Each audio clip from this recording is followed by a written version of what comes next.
নদীর পাড়ে এই ফসলি জমিতে এরকম ভাবে পাট তারা রোপণ করেছিল। পাট কাটার সিজন চলছে, সারি সারিভাবে পাট কেটে তারা এখানকার মানুষ কৃষকেরা পাট গাছগুলো এভাবে রেখেছে।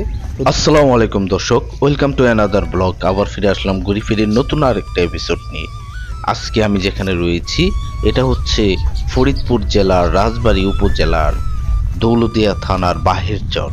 আর এই বাহের চরে নদীর পাড়ের সংগ্রামী মানুষের জীবন আজ আপনাদের সামনে আমি তুলে ধরবো। আশা করি ভিডিওটি অনেক ভালো লাগবে, সঙ্গে থাকুন আর দেখতে থাকুন। তোর কালা করলাম রে দুরন্ত পরবাসী।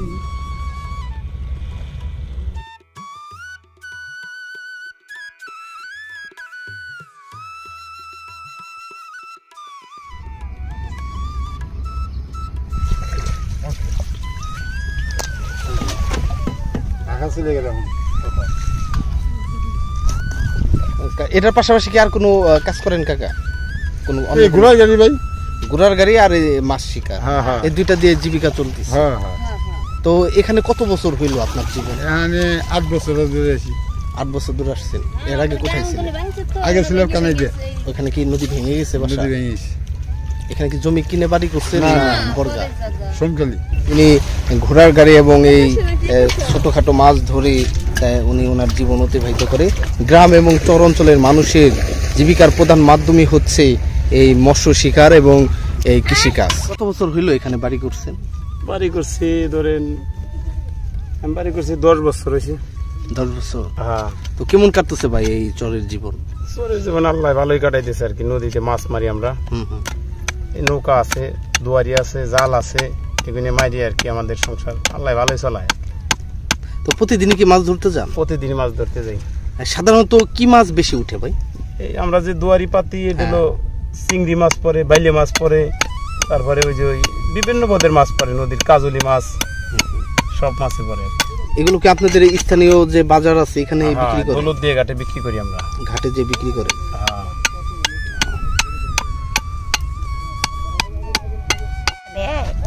কেন?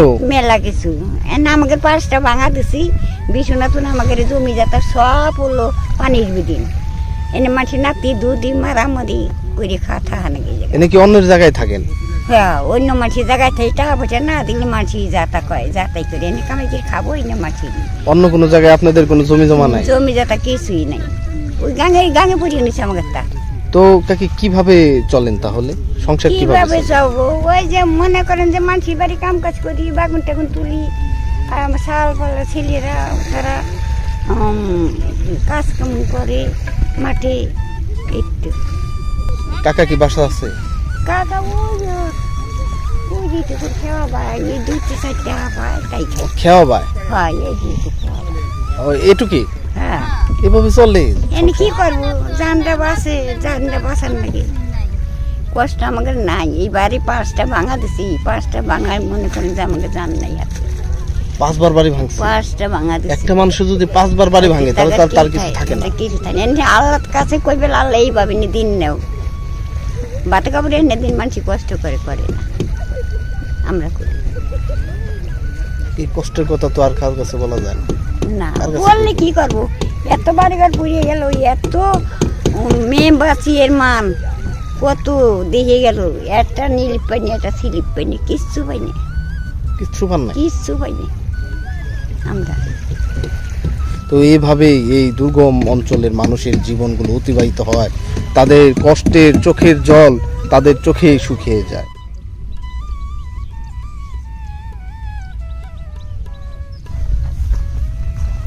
দর্শক, যে গাড়িগুলো দেখতে পাচ্ছেন এগুলো হচ্ছে ঘোড়া দিয়ে এখানে এই গাড়ি দিয়ে মালামাল বহন করা হয়।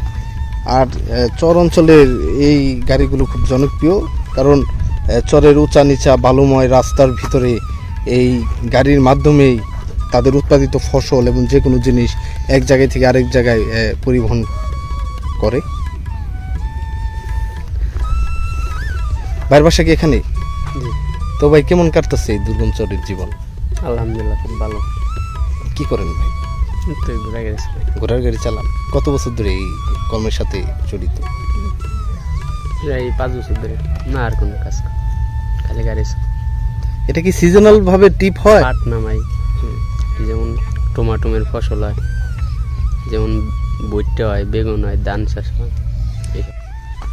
দর্শক দেখতে পাচ্ছেন যে এখনো এই চরের ভিতরে এই সনের বাড়িগুলো রয়েছে।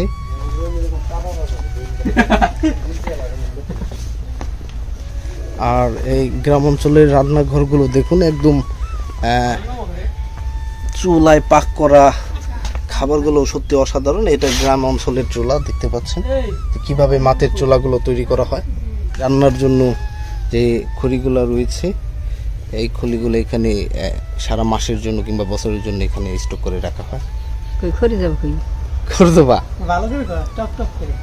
খরজবা বলে? খরিজাবা হ্যাঁ। নারকি কই?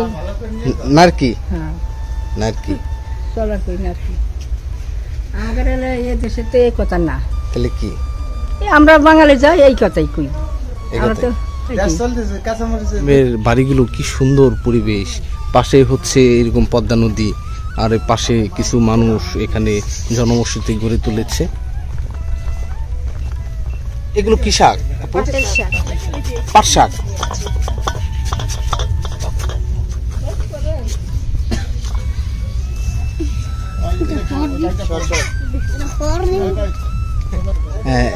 এটা দেখছেন যে গ্রামের আরেকটা চুলা। গ্রাম অঞ্চলের এই চুলাগুলো ঐতিহ্যবাহী। সেই ছোটকালে মাকে দেখতাম যে এভাবে চুলায় রান্না করে। তো দেখতে পাচ্ছেন মাটির চুলা। তো কাকি, এই চুলা কি আপনারা নিজেই বানান? নিজেই বানাই। এই চুলা কি আপনি বানাইছেন? এটা আমার শাশুড়ি বানাই। আপনার শাশুড়ি বানাইছে। তো কেমন কাটতেছে এই দুর্গম চরের জীবন? কাটতেছে, আল্লাহ যেভাবে রাখে এইভাবে। এখানে কত বছর হইল বাড়ি করছে? 2 বছর ধরে আছে। এতদিন আমরা ঢাকা ছিলাম। ঢাকা ছিলেন।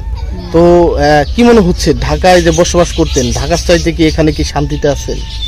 তা শান্তি কি আছে? বাসা ভাড়া নাকতেছে না, কোনো কিছু নাকতেছে না। আমরা সাধারণত এই শহরমুখী হই সবাই, কিন্তু শহরের যে পরিমাণ মানুষের চাপ বেড়েছে সেই অনুযায়ী কর্ম কিংবা পরিবেশ ঠিক নেই। তো সবার কাছে একটা রিকোয়েস্ট যে আপনারা শহরমুখী না হয়ে এরকম দুর্গম চর এবং গ্রামে আপনারা যে কোনো গবাদি পশু কিংবা এই কৃষিকাজ করেও আপনারা সুন্দরভাবে চলতে পারবেন, জীবনযাপন করতে পারবেন। তাই অবশ্যই এই গ্রামীণ জনপদের দিকে আসতে হবে, শহরমুখী না হয়ে। সঙ্গে থাকুন আর দেখতে থাকুন। যে নদীর পাড়ে এই ফসলি জমিতে এরকমভাবে পাট তারা রোপণ করেছিল। পাট কাটার সিজন চলছে, সারি সারিভাবে পাট কেটে তারা এখানকার মানুষ কৃষকেরা পাট গাছগুলো এভাবে রেখেছে। তো দেখতে পাচ্ছেন এখানেও পাট কাটার একটা উৎসব মুখর পরিবেশে সবাই মিলে পাট কাটতেছে, দেখতে পাচ্ছেন।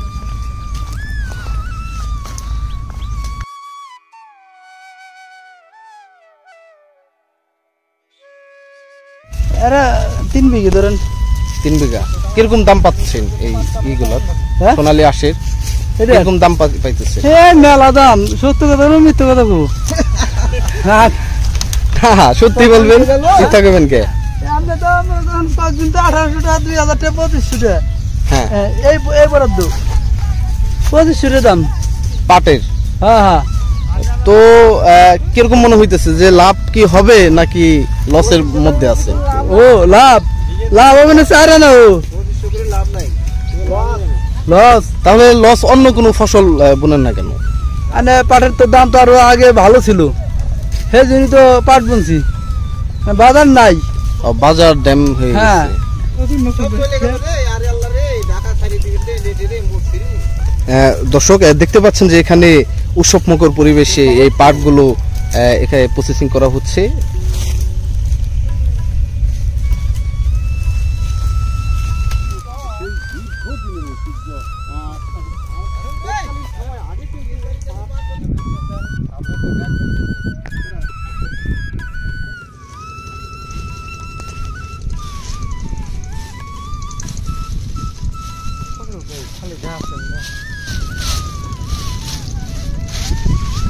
দর্শক এইগুলো হচ্ছে পটল ক্ষেত। আমরা সাধারণত বাজার থেকে পটলগুলো কিনে খাই, কিন্তু পটল ক্ষেত কখনো দেখা হয়নি, কিন্তু এই চরে এসে আজকে আমরা এই পটল ক্ষেতগুলো দেখতে পেলাম।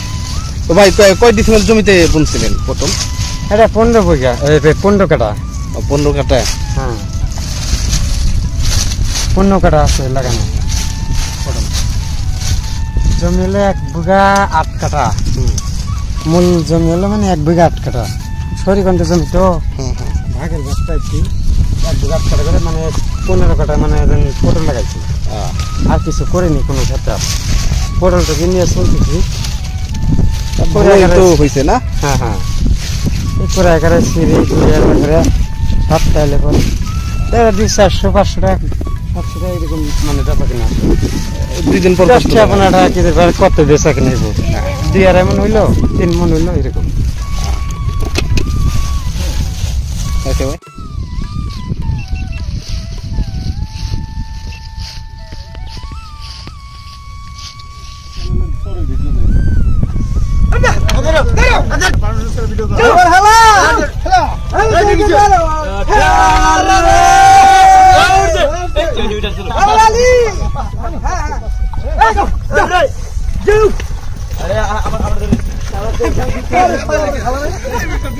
একটু গাড়ি গেছে।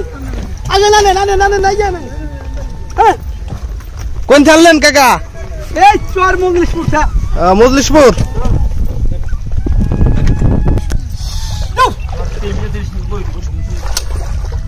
খালি গাড়ি উঠে না।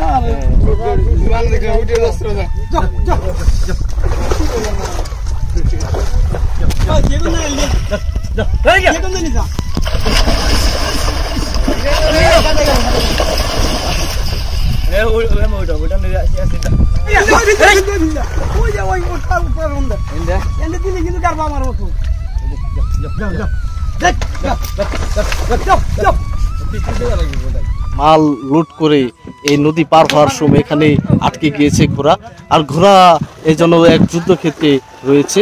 দেখতে পাচ্ছেন যে কিভাবে এখান থেকে ওঠার জন্য কিরকম চেষ্টা করছে।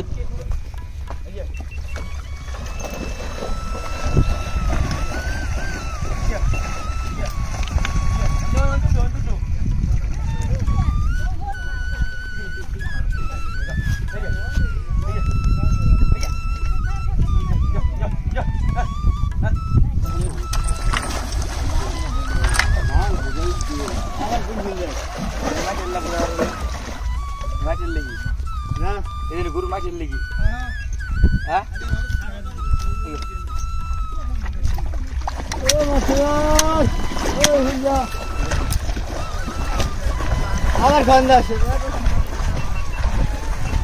দেখতে পাচ্ছেন যে বর্ষার ভিতরে গ্রাম অঞ্চলে কিভাবে এই ঝাঁকি জাল দিয়ে মাছ শিকার করা হয়। বন্ধুরা, চর এবং গ্রাম সবসময় ভালো লাগে। বাংলার অধিকাংশ সৌন্দর্য লুকিয়ে রয়েছে এই চর এবং গ্রামগুলোতে। এই চরে যদি ট্রাভেল না করেন তাহলে কখনো অনুধাবন করতে পারবেন না কিসের জন্য কেন আমাদের এই বাংলাদেশকে নদীমাতৃক দেশ বলা হলো। কি অপরূপ সৌন্দর্য যে লুকিয়ে রয়েছে এই চরগুলোতে, এই গ্রামগুলোতে। সত্যি এই জিনিসগুলো নিজ চোখে না দেখলে কখনো অনুধাবন করা যাবে না। এমন দেশটি কোথাও খুঁজে পাবে না তো কেউ, সকল দেশের রানী সেজে আমার জন্মভূমি। দর্শক, আজকের মতো এই দৌলতদিয়ার বাহের চর থেকে বিদায় নিচ্ছি। সবাই ভালো থাকবেন, সুস্থ থাকবেন। আল্লাহ হাফেজ। আসসালামু আলাইকুম। করলাম রে